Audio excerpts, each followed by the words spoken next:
Big Game Treestands would like to show you how easy it is to get your new Eyecon trail camera set up and working. Let's get your camera set so you can start tracking movements in your favorite hunting areas.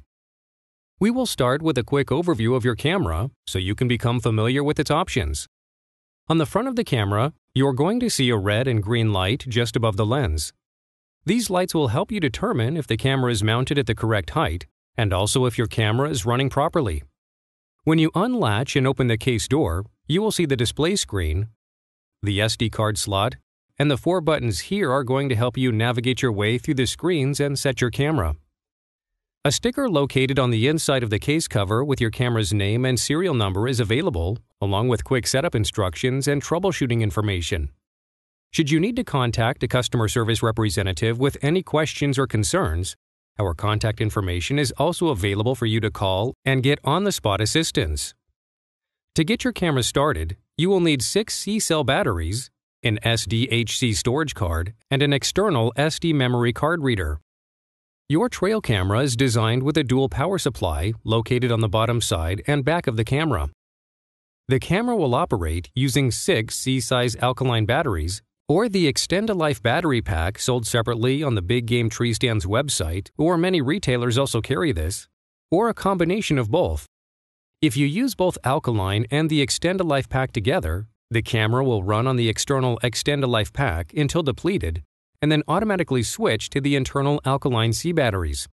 It will always run on the external pack first when both battery sources are installed in the camera.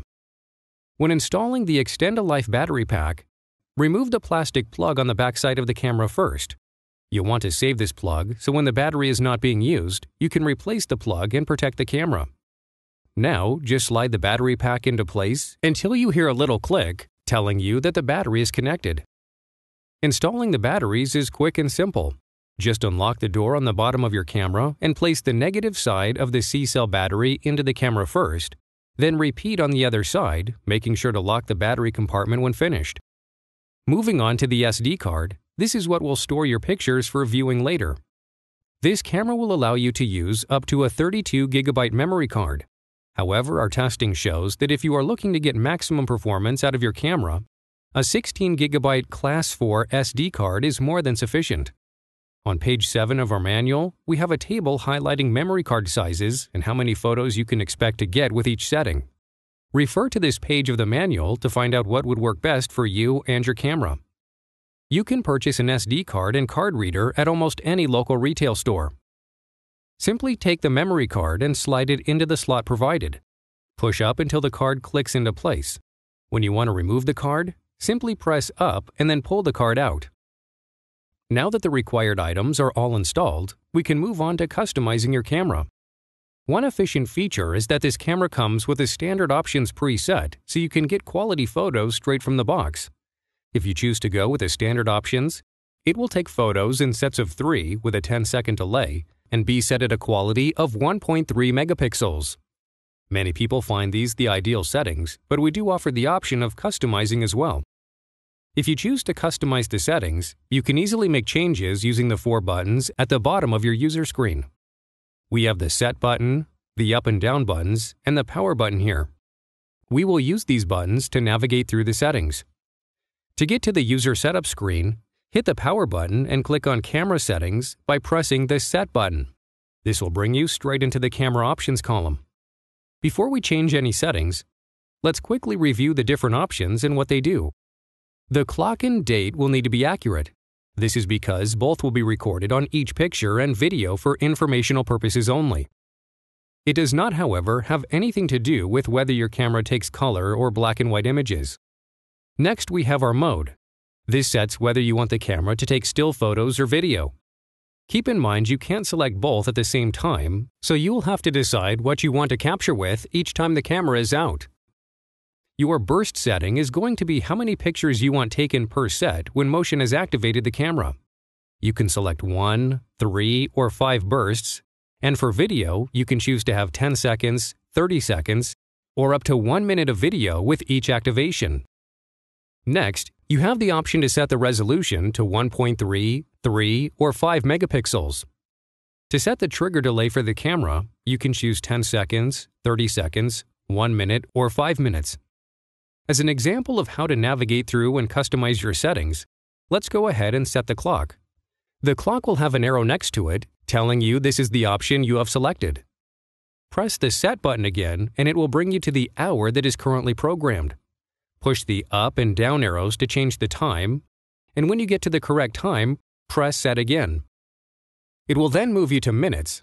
Again, scroll up and down using the up and down arrow and press the Set button once the correct minutes are displayed.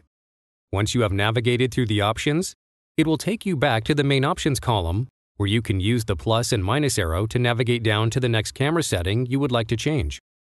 Once an arrow is displayed next to the option, press the Set button and then make your changes using the arrow keys to navigate through the options just as we did when setting the clock.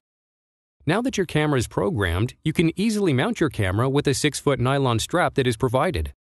You will notice the back of this camera is unique in that it has 12 vertical large bark biters and 5 different adjustment slots.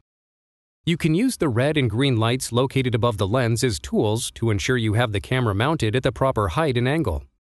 An ideal height for deer or big game should be waist high, where shorter game like bear or turkey might work better at knee high. You'll be able to tell the height by the red walk test light. It can only be activated by a combination of heat and motion. No fear of spooking game, however, because the red light becomes inactive after 20 triggers and will not be seen until the user wakes the camera up again. Much the same, the green light will remain active during camera setup, telling you that everything is working and ready to go. Once you have the camera mounted, there are 2 different ways your camera can be armed. The camera will automatically arm itself after 30 seconds as long as you don't press any of the camera buttons. Otherwise, it can be force armed by pressing the plus and minus arrows at the same time until the screen goes blank. To wake the camera up, quickly press and release the power button. Be careful not to hold this button down or the camera will shut off. As a side note, if the camera is in the process of taking photos or videos, it will have to complete the process before it will wake up. Once the camera has been in action, you can view the images with an external SD card reader on your computer. Now that you've seen how easy it is to customize the settings on your trail camera, you'll be able to set it in the field on your favorite game path and check it after a few days to see what kind of shots you've captured. Big Game Treestands, doing our part to fuel the addiction.